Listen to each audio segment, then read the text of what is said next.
Alright, this is Mr. Ruger Cat 45, and here's another video. This is part 2 of some of my new watches. And as you can see, there's a nice new Casio box here. It finally came. I got my GA-1000FC-1A. Finally. Actually, I got this just a few days ago.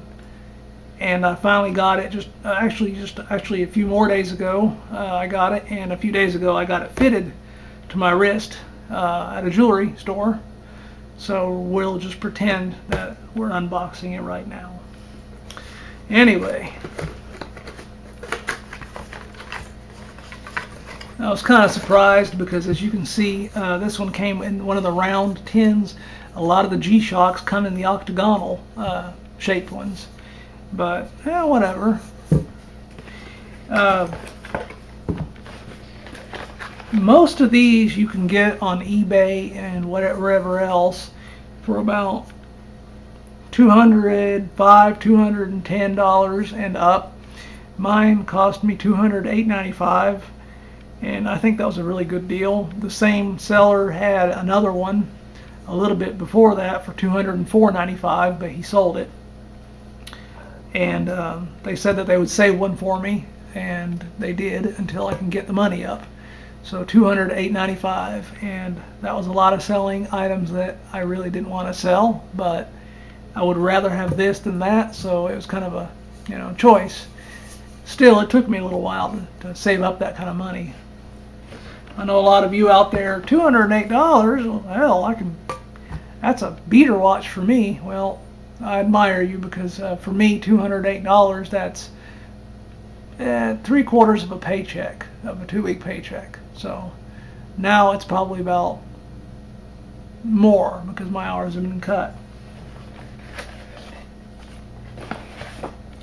So everything that we got, I got the little warranty, the international warranty card and booklet. It has the place that you send the watch back to if it gets broke or needs repairs or adjustments.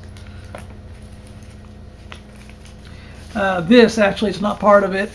This is from another seller on eBay. I got some polarization film, because this watch, okay, I'll keep you waiting no more.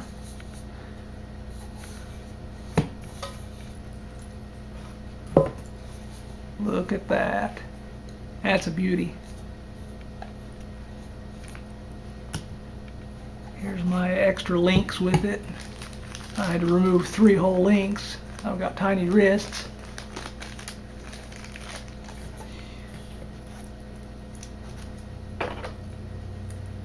Look at that. It's a beautiful, beautiful watch. And there's just so many things going with this watch. And it just has so many things that it does. It really does need. You can see how thick that booklet is. Now, most of that is in other languages. So I'll show you how thick just the English language version is.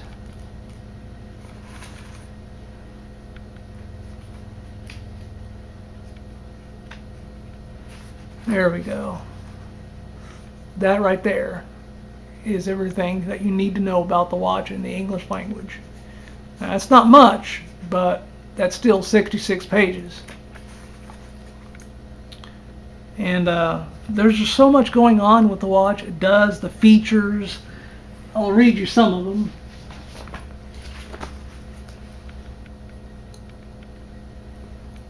Let's see. I have to actually have it on this little sheet written down, because I can't memorize it all. The watch has a mineral glass crystal, and it's spherical. That means the shape, it's slightly rounded, domed.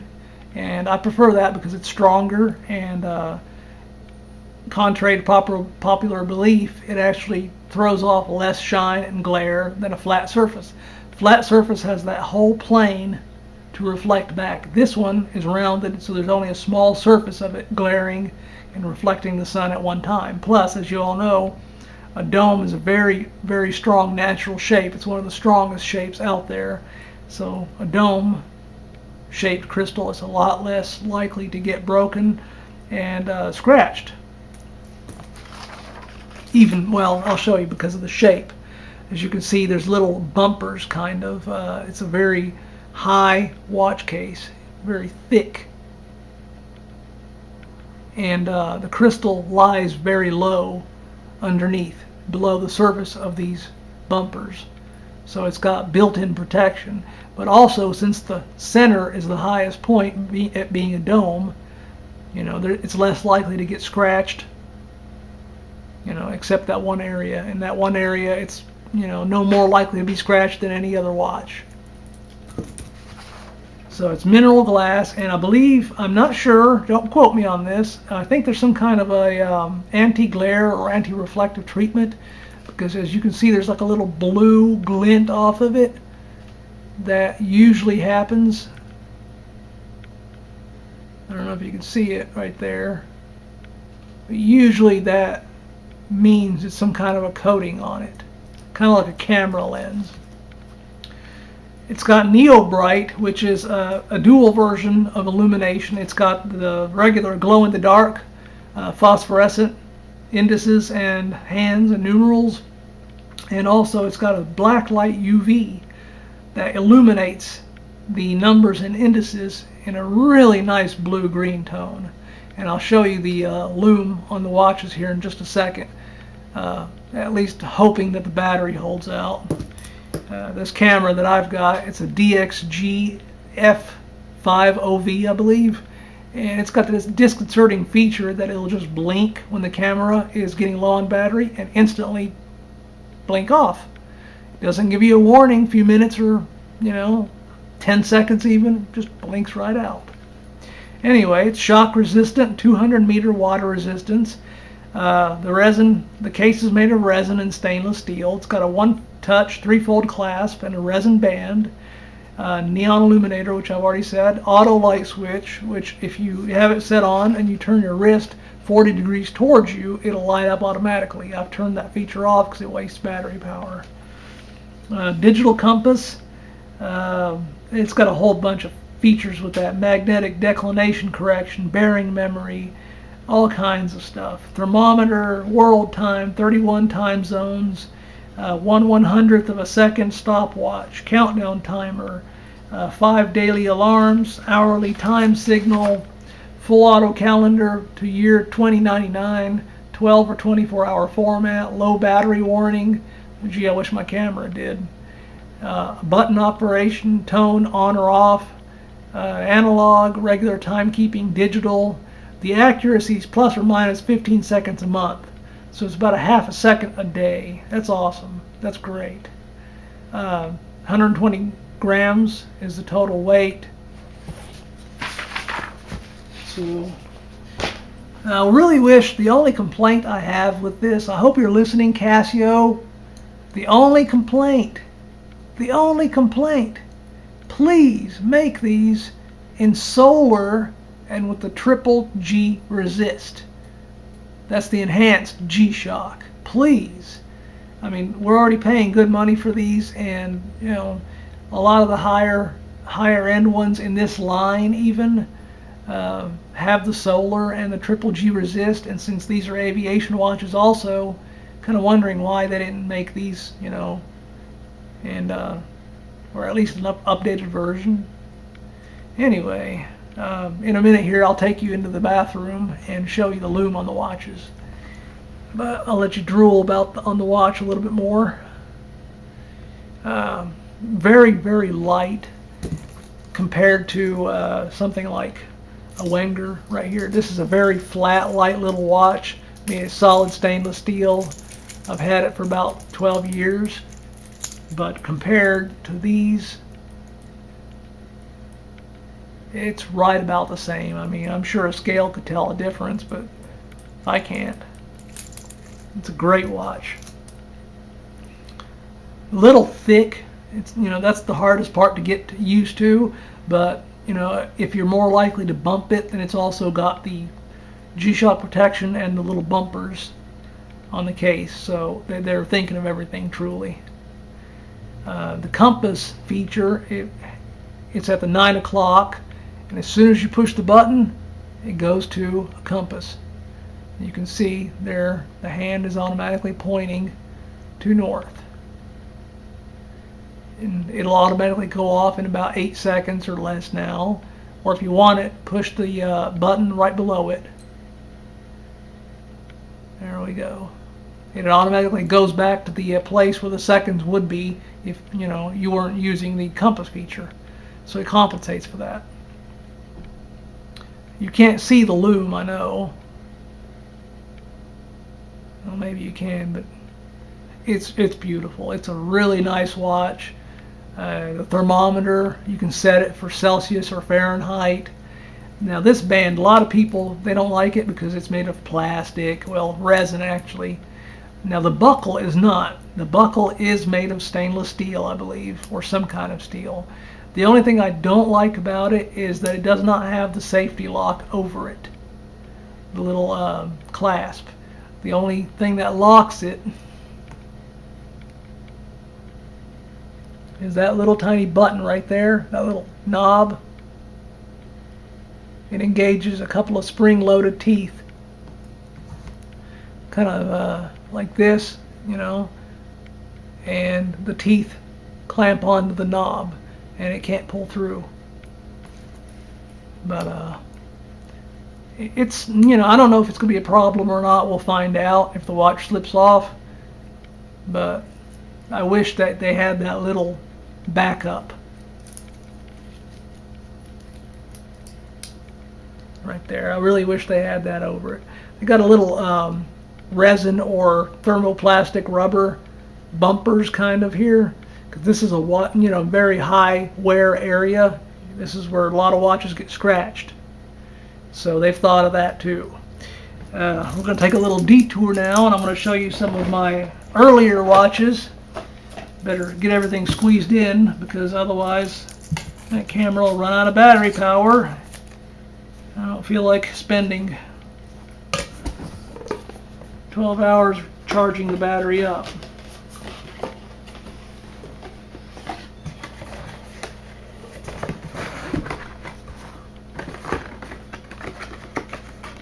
Alrighty. Now I promised you in the last video that I was going to show you some of my early watches and my first watch. So I will do that now. This one is my first watch. This is the Timex Black Max. Hoping it's focusing in on it. It still works, or it should. I just got to get a new battery for it.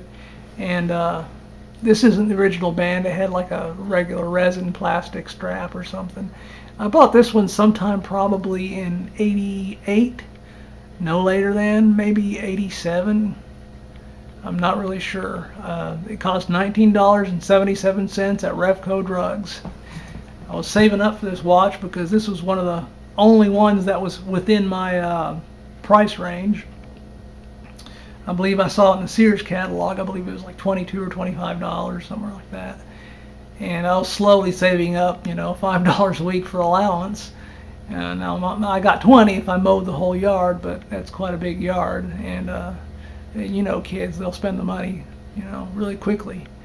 But finally, I think I saved up about 3/4 of it, real close. And I saw it in Revco, and my mom went ahead and spotted me the money and bought it for me. So it's got some sentimental value to it. And my style hasn't changed very much at all, as you can see. I just have to get this back out.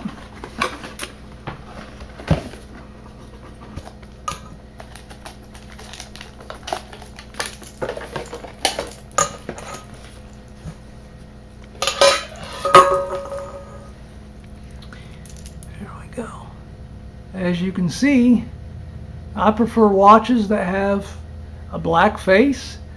It's got to have very good lume. It's got to have bright illumination. And 12, 24-hour time, military time underneath it. And I started with this Timex Black Max. I like the red or orange hand, the second hand, and that's something that's still with me. I really prefer a watch to have a little bit of red on it. a red second hand or whatever. This one does not have that exactly, but you know, oh well. It does have a little bit of red touches, you know, there. Nothing's perfect, I guess. But this one even has, the Black Max that is, even has a little bit of a blue touch to it. A little bit of a water resistant symbol, little blue waves there. So it's a really beautiful watch, and I think it was water resistant down to 165 feet. I don't know, but it was really, really a good watch. Lasted a good long time, and in 1990 I was in Boy Scout Camp Buck Tom's, and I had dropped the watch through the cracks in the tent. The tents were built like on a pallet, about a foot or so off the ground, and it slipped through one of the cracks, and I ran outside to go get it, and I looked underneath there, and there was a little gopher hole that happened to be just right where my watch, fell through. Or so I thought. So, I dug underneath there. I stuck sticks down in that gopher hole for the rest of the 2 weeks that I was there. I missed my watch, it pissed me off. I ended up moving the damn tent eventually and shining a flashlight and sticking the stick down there. I think I dug all the way to China trying to get that watch. And I never did. Well, years later, sometime in the mid-late 90s, one of my good friends that happened to be there that day, he ended up leaving a little early because he got homesick, and he just one day walked up to me, or came over to my house and handed me the watch. I was shocked. I couldn't understand why or how he got it, and he ended up saying that or admitting that he snagged it for he ran outside before I got outside of the tent and grabbed it from underneath the tent and stuck it in his pocket, I guess.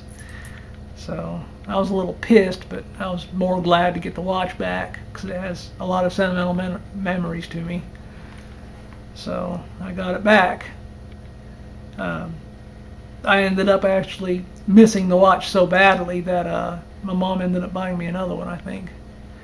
I don't know what happened to that one though, but this is the original one. It's got a big crack right there.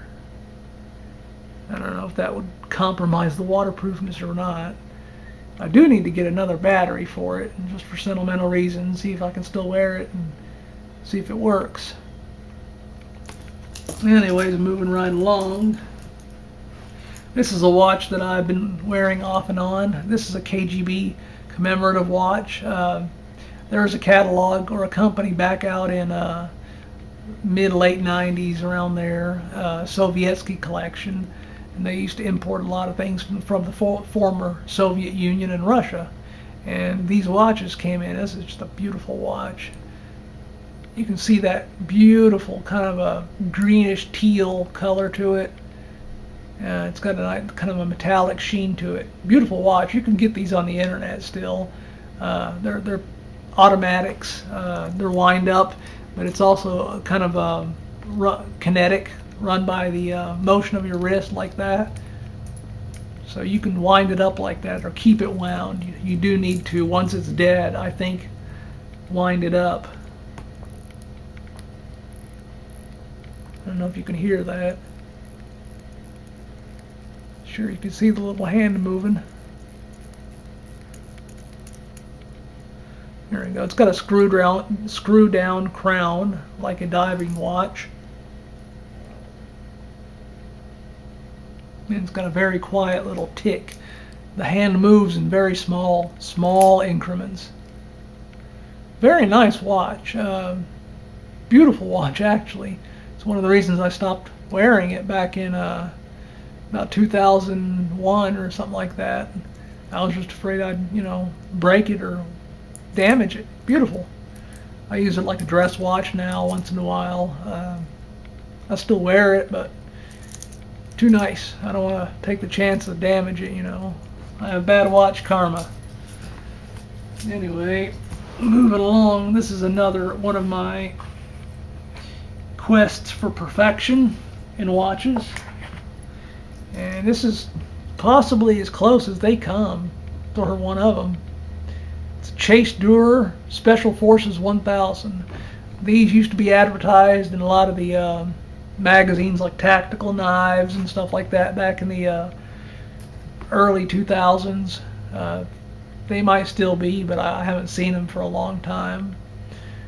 Well, for that matter, Tactical Knives is no longer functioning anyways, unfortunately. Probably the best knife magazine out there, or was. Anyway, it's a Special Forces 1000 by Chase Durer, Swiss made. It's a quartz movement, and it's a pretty high-end movement. I remember these, they were selling with the black steel band for I think $495 in the catalogs. The cheapest I've ever seen these with the steel band, I think I saw it once for $299 or $249, and I ended up not having the money at the time, so I didn't get it. I worked at a knife shop at the time, and a guy I knew came in wearing one of these, and I just ended up pleading and begging him out of it, or him to sell it to me. I think I paid $200 for it. The new ones were running for $249 with the resin rubber dive strap, and since this one is a little bit worn, you can see a little bit of wear on the bracelet there. I started with at $100 and started going up. I wanted it so badly, and at $200, I guess, he gave in because I think he just got tired of me begging. Honestly, he said he's got another one that's brand new, just like this, so I guess he just wanted to shut me up. But it's a beautiful watch. It's got the super luminova illumination. It's kind of like the old phosphorescence, but it's a little bit, well, it's a heck of a lot brighter actually, and it'll never go dead as long as you just keep charging it up, and it'll be bright as ever. It's not like tritium that you don't need to charge it up, but it's actually brighter. Tritium eventually does go dead. It's got a half-life of I think 20-25 years, and then the brightness tapers off quite sharply. This doesn't. As long as you keep it charged up, it'll be bright as ever. So that's the advantage of it. It's got a stopwatch at the bottom. It's a chronograph, so it's got the little chronograph features to it. A little tachymeter on the end of it here on the side, a date feature. It's got the reverse turning diver style bezel, and it's 120 clicks. Beautiful watch. I love it. I wore it I think for a day or two, and ended up getting a little scratch on it. I don't know if you can see it. It's right past the 3 o'clock indus, and it broke my heart. I ended up not wearing it ever again after that. I just didn't want to take a chance on damaging such a beautiful watch. And the funny thing is, this is got a sapphire crystal. I don't know what I brushed up against to cause it. It's not a big scratch, just a little tiny scratch actually, but I just didn't want to take a chance on damaging what was then the most expensive watch I ever bought. And still now, I don't. The one thing I don't like about it, or about watches that have this feature, if you can see that crystal, how it's slightly above the surface of the bezel, I don't like that. That makes it very, very easy to chip and scratch. I know it looks nice, but it's not a good feature. I much prefer watches that have the crystal far, far below the bezel like this. Even this one, it's a little bit above the bezel, but it's got these kind of steel bumpers that protect it, so it kind of makes up for it. And that's really about all the new watches that I've got, or old ones. So I'm going to go in the bathroom here and show you the illumination on these.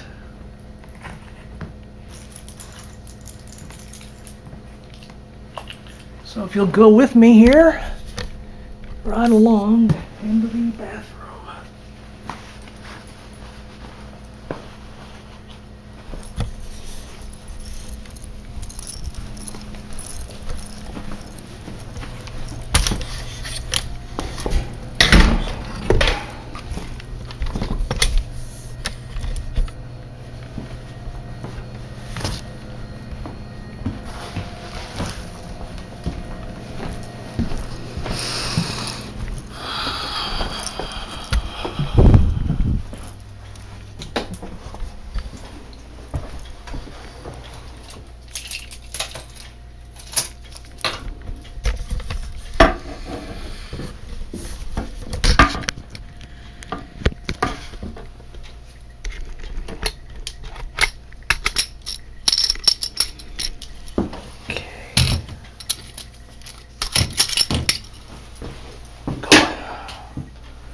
I'll do it handheld here.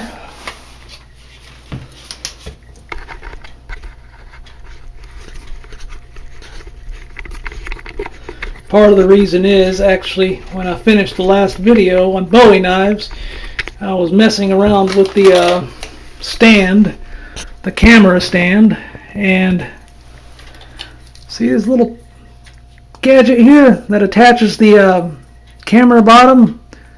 Well, that broke because it's a cheap piece of junk.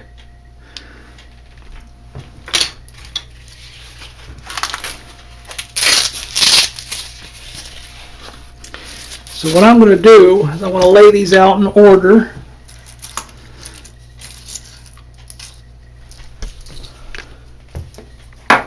Even my new one.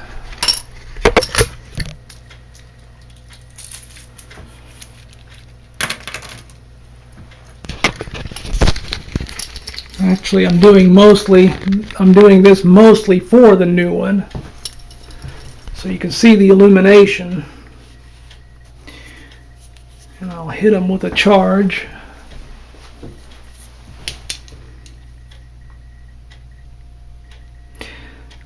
I use this flashlight in one of my other videos. This is the Olight Striker, the M18 Striker.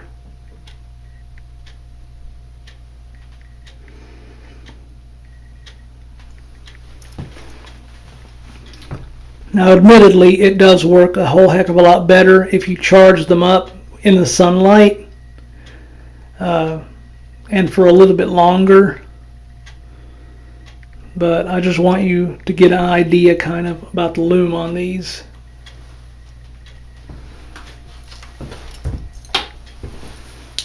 There we go.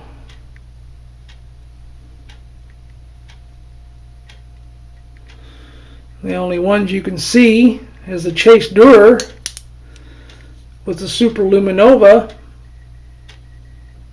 and the Casio.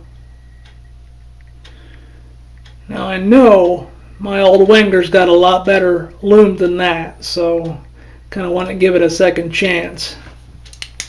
There we go. There's my old Wenger.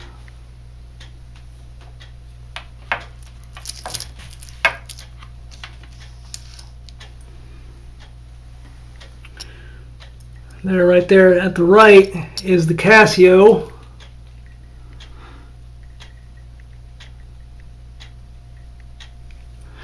Let's see that again. There, right there is the Chase Dur.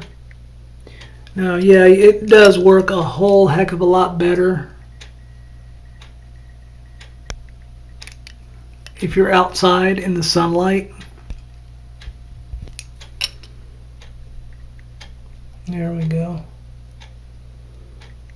Can barely see it on the camera. I can see it, but the camera, it's a little harder to see. In the dark, if I was, if I was an operator in a war zone or just, in the dark, waking up in the middle of the night, I would see that easily. No problem.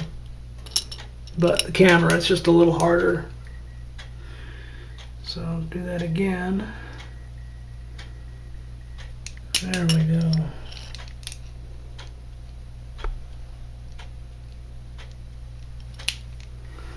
I guess the camera is bleaching it out. There we go. There's that Wenger again. And here is the Casio, if I could find that button.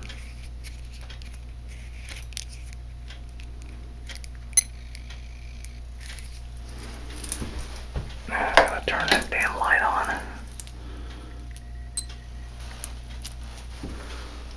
Alrighty.